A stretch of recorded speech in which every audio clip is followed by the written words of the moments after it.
Allora, ciao a tutti ragazzi, benvenuti a questa nuova parte dedicata al mio libro Antonio Rizzi dall'innocenza alla realtà, il mio primo romanzo e secondo libro che ho pubblicato verso il fine del 2009, verso il fine del 2019. Il mio secondo libro perché il primo libro, come vi ho già detto nei precedenti video, è questo qua, La seconda esistenza, che è appunto un'autobiografia che appunto racconta di come mi sono ripreso da una lunga malattia in ospedale. Poi successivamente io ho realizzato questo romanzo basato su questo personaggio che ho inventato, Antonio Rizzi, e sulle sue vicende che si svolgono inizialmente in Sicilia la prima parte e poi successivamente 10 anni dopo a New York.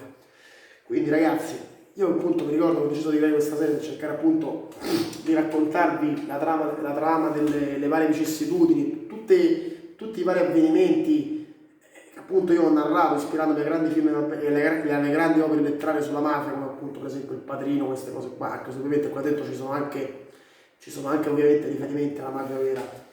E niente, quindi ho deciso di creare questa serie capitolo per capitolo e niente. Quindi oggi siamo arrivati appunto in cui vi parlerò dell'ultima parte dell'ultima parte del quinto capitolo, che appunto è il capitolo dove appunto mentre Francesco Cilli, principale antagonista di Antonio, si incontra col suo principale complice Vincent Gentile, lo stesso Antonio, suo fratello Michele e i loro migliori amici Marco e Paolo ritroveranno il corpo senza vita appunto di Norizzi. Quindi io adesso in questo video ho già realizzato 2 video sul quinto capitolo e oggi appunto realizzerò il terzo e ultimo video dedicato appunto al quinto capitolo, poi ovviamente la prossima video andrò sul sesto. Prima di cominciare appunto con il resoconto, io appunto vi ricordo anche di seguirmi ovviamente, anzi prima di tutto se volete acquistare una copia di Antonio Rizzi la potete trovare appunto nel mio locale, nella mia enoteca di famiglia, che noi siamo a Sabauda, Corso Vittorio Emanuele III, numero 55, a Sabauda, provincia di Latina. La nostra enoteca si chiama Bottega del Vino. Ovviamente questo libro lo potete trovare anche nelle varie enoteche delle librerie dell'anno continuo, ma dovete essere molto fortunati ragazzi. La trovate molto più facilmente insomma nella nostra enoteca di famiglia. Poi, appunto prima di cominciare il capitolo vero e proprio vi ricordo anche ovviamente di seguirmi sul mio sito web generiavanti.it, ve lo lascerò poi il link in descrizione, di seguirmi anche sul mio profilo Facebook e di appunto di commentare, di mettere un mi piace e di dirmi la vostra su quello che ne pensate di questa serie. E poi vi ricordo che questo venerdì 23 luglio, perché si trova nella zona di Sabaudia, farò una presentazione insieme al mio editore in cui appunto lui mi sottoporrà delle domande sul libro e io appunto ne risponderò e farò appunto un evento nella piazza del comune di Sabaudia. Comunque detto questo io direi che è il momento di andare a parlare dell'ultima parte del quinto capitolo che finiva dopo che appunto gli stessi Antonio, Michele e i loro migliori amici Marco e Paolo hanno deciso di intraprendere la strada per sapere che non è stato dello stesso Nino Rizzi, visto che non tornava di versione, dopo aver scoperto che lo stesso Nino Rizzi aveva diversi soldi a Francesco Cilli. Lo stesso Francesco Cilli che in quel momento si è incontrato con Vincent Gentile cercando di concludere l'affare e nel mentre appunto i due fratelli e i loro migliori amici appunto troveranno il corpo senza vita di Nino. Io cercherò di essere il più sintetico possibile, però che poi dovrei analizzare 6 pagine, ma ovviamente salterò le parti poco significative, concentrandomi invece sulle parti più indicative dell'ultima parte appunto del quinto capitolo.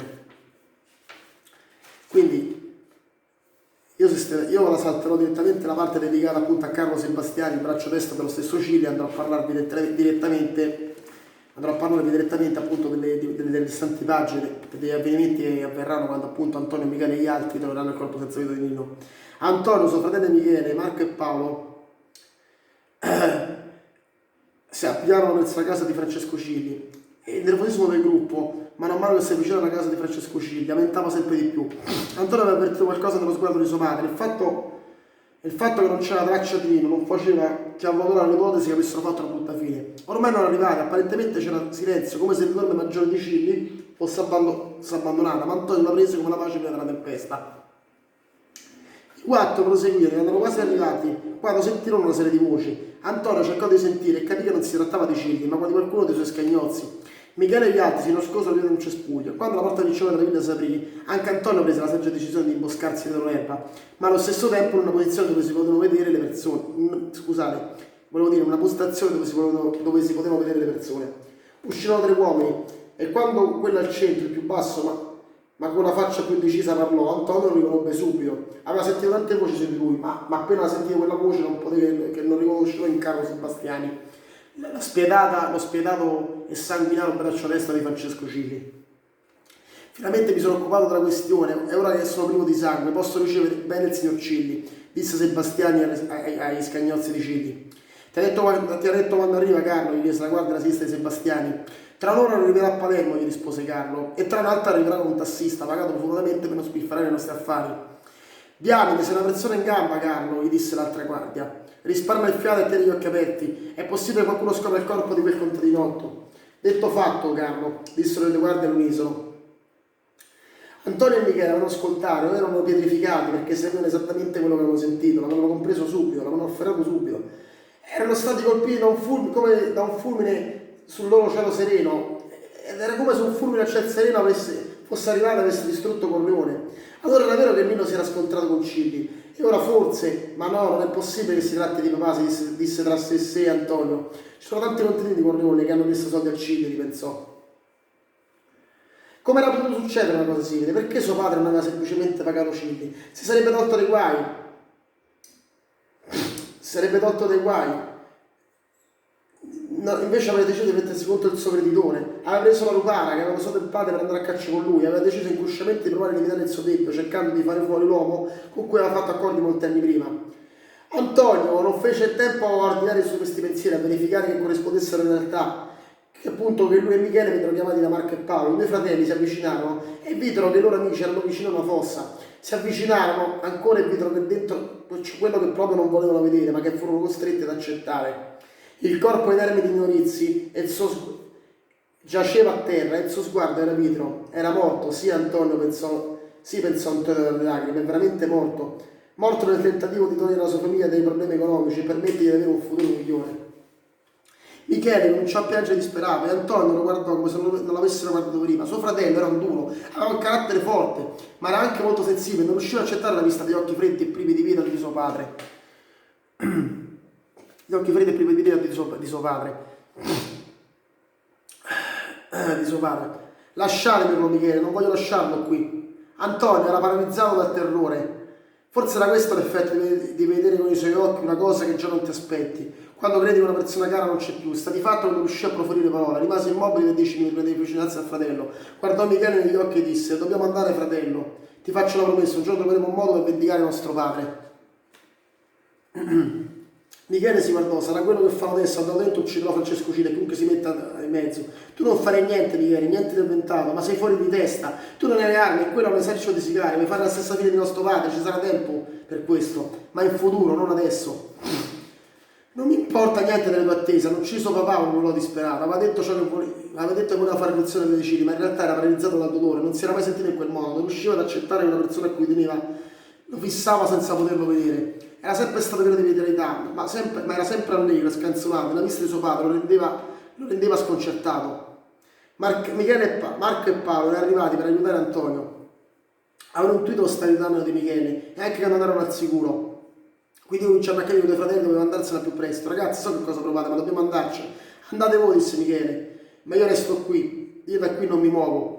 Antonio aveva capito il suo stato d'animo perché si avvicinò al fratello e gli diede una pacca sulla spalla: dobbiamo andare, fratello, mamma non può perdere anche noi. Se succedesse qualcosa anche a lui sarebbe la fine. Io me ne vado solo alla condizione di lasciarlo qui, disse Michele a suo fratello. Nostro padre merita la sepoltura, è stata una grande persona fino alle fine, non merita di stare in una fossa in un posto sconosciuto. Era sempre distrutto, ma sembrava capito quello che voleva fare. Si avvicinò alla fossa e cominciò a scendere, non era molto profonda, era 3 metri, forse 4, ma di certo fu ancora più scioccato quando vide suo padre ancora più vicino. Profondamente turbato com'era, lo prese e con l'aiuto degli altri lo tirò su. Sembrava che nessuno l'avesse sentito, ma i due rabbrividirono quando furono a un passo dal corpo di Nino. Era come se la pace prima della tempesta.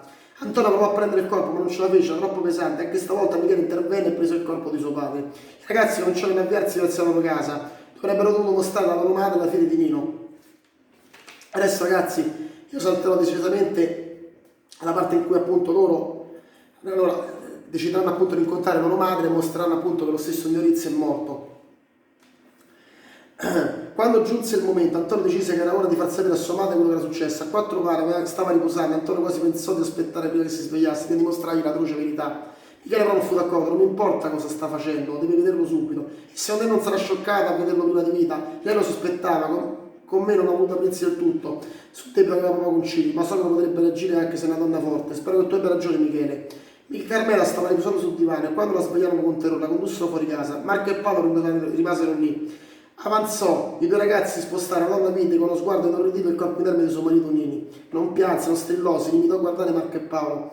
i miei amici dei suoi 2 figli. È stato Francesco Cilli? Chiese con sguardo perplesso. Sì, rispose lui, ma non fece in tempo a dire altro perché Carmela cadde a terra e svenne. Quindi ragazzi, io vi ho analizzato appunto quella che è appunto la terza e ultima parte del 5° capitolo, appunto Antonio e Michele, i loro migliori amici, scopriranno il corpo senza inerme di Nino e poi lo mostreranno anche alla loro madre. E adesso questo è stato sicuramente un punto di rottura nella trama. Adesso quello che succederà nel romanzo io ve lo analizzerò nei prossimi video. Rimangono ancora molti capitoli da analizzare, io cercherò di essere il più sintetico possibile e spero che voi troviate appassionanti questi video. Quindi niente ragazzi, spero che il video vi sia piaciuto, commentate numerosi, iscrivetevi al mio canale e mettete un mi piace. Seguitemi sul mio sito web e sul mio profilo Facebook e lascerò entrambi i link in descrizione. E vi ricordo che se volete una copia di Antonio Rizzi la potete trovare alla Bottega del Vino a Corso Vittorio Emanuele III numero 55 a Sabota, provincia di Latina. Ci vediamo presto ragazzi e non perdetevi la mia presentazione del 23 luglio a Sabota in piazza del Comune, appunto di Antonio Rizzi. Ciao ragazzi!